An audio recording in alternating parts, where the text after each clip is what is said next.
একজন ভুক্তভোগী প্লাস আমি একজন প্রবাসী। আমি সৌদি আরবে 2019 সালে করোনার আগে গিয়েছিলাম, 2022 সালে চলে আসছি ওই জায়গায়।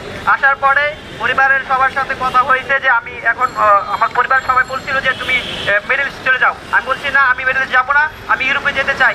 পরে আমি পরিবারের সবার সাথে বিতরণটায় পরে আমি ওদের সাথে কথা বলি না অনেকদিন। তারপরে আমি রাগ করে ঢাকা চলে আসি। ঢাকা চলে আসার পর আমার খালার বাড়ি থাকি। থাকার পরে ওই শেয়ার ইন্টারন্যাশনাল নামে পেজ থেকে আমাকে দেখি, দেখা করে ওদের সাথে কথা হয়। কথা হওয়ার পরে ওরা বলে যে আপনি কোন দেশে যাবেন। আমি বলছি যে আমি হাঙ্গেরি যাব।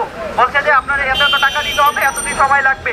পরে আমি ওই জায়গায় ওদের সাথে কথা বলার পরে পরিবারের সাথে কথা বলি। পরিবার কোনো মতেই রাজি নাই, কারণ হচ্ছে আমরা মিডল ক্লাস পরিবার, আমাদের মাঝে এত টাকা নাই যে আমরা কোটি কোটি টাকা লক্ষ লক্ষ টাকা আমরা করবো।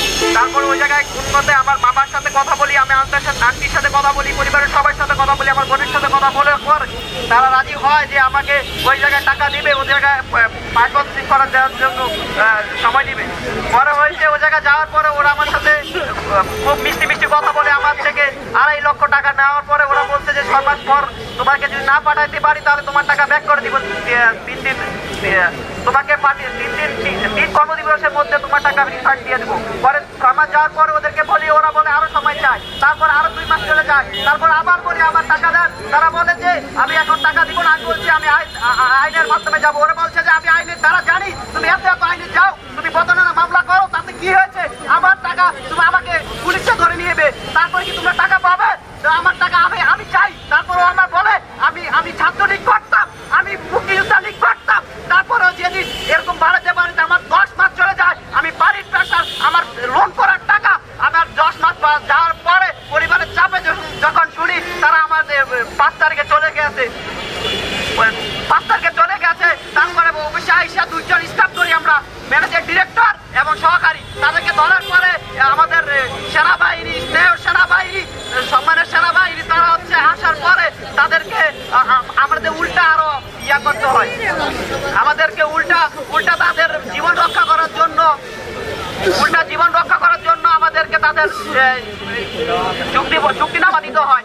এখন আমার কথা হলো, আমি গত মাসের টাকা, কিস্তির টাকা দিয়েছি, আমার ল্যাপটপ বিক্রি করে এই মাসের টাকা আমি কিভাবে দিব? এটাই আমার সরকারের কাছে প্রশ্ন।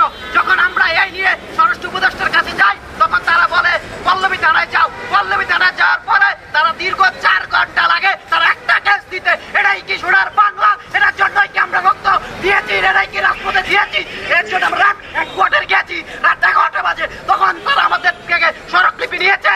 দীর্ঘ 7 দিন পরে ওদের কাছে যাই, যার বলি যে আপনাদের কি, আমাদের অগ্রগতি কি? তারা বলে যে এখন মেন উপরে যে ওরা হচ্ছে বন্যার্থদের জন্য গিয়েছে, তাই কার্যক্রম বন্ধ।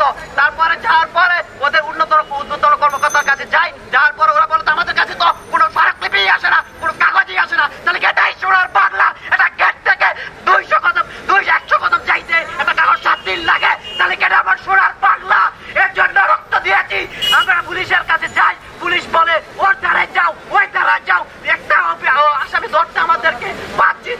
এই যে এ হচ্ছে আমাদের মামলার কপি। একটা আসামি ধরতে আমাদের 5 দিন লাগে। তাহলে হচ্ছে আমাদের প্রধান যে আসামি আছে তাদেরকে কিভাবে ধরবে পুলিশ? আমরা ঘোড়ার দরের ন্যায় পুলিশ চাই, আমরা গাধার ন্যায় ধরে পুলিশ চাই না।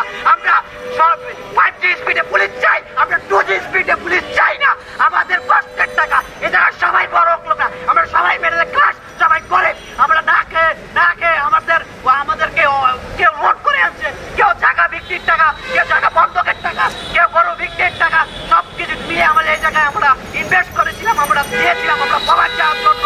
কারণ আমরা প্রবাসে আমরা বিশ্বাস করি আমাদের রেমিটেন্সের টাকা দিয়েই তাই বাংলাদেশ গঠন হয়, এই বাংলাদেশ উন্নত হয়। তাই আমার একটাই দাবি সরকারের কাছে, আমাদের এই টাকা ফিরিয়ে দিতে এবং কি প্রতারকদের শাস্তি চাই এবং আমাদেরকে পুনর্বাসন করতে হবে। আসসালামু আলাইকুম।